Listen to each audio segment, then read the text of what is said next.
75 yıl элек 1941 yılның 22 июнендә Бөек Ватан сугышының беренче куркыныч тавышлары яңгырады.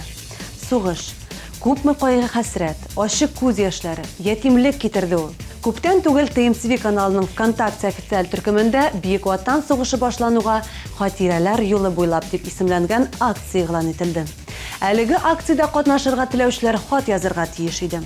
Хатның эштәлеген, кемгә юнәлүен катнашучылар күзләре хәл иттеләр. Килгән хатлардан без иңнәрен сайлап алдык һәм вәгъдә иткәнчә сезгә җиңүчеләрнең исемен һәм хаттан өзекне тәкъдим итәбез. Беренче кат Келәнче төп гомуми белем бирү мәктәбенең укучысы Хайруллин Захид Зөфәр улыннан. Ул безгә күрше бабасы Кадиров Габделхак Кадир улының тарихы турында сөйләп узды. 22 яшендә сугышка чыгып китә.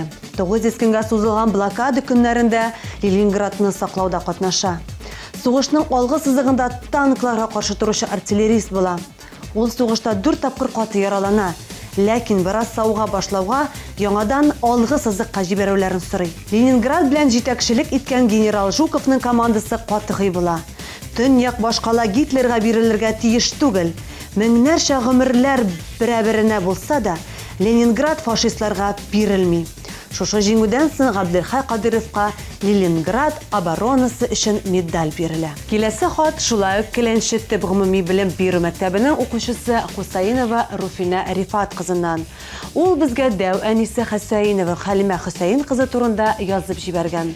Әлеге хат Халимә апаның сеңлесе Шахида апаның хатирәләреннән язылган. 1941 елның ноябрь аенда хатын-кызларны җыеп окоп казырга җибәрделәр.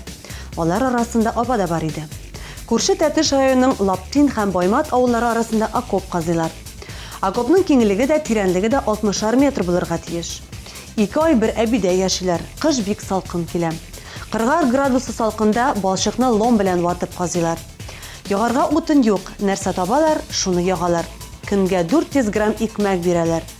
Туңмас өчен йөгереп кайттык дип апаның өйгә кайтып кергәне хәтеремдә. Инде сугыш күптән бетте, ләкин без Бөек Ватан сугышы турында унытырга тиеш түгел.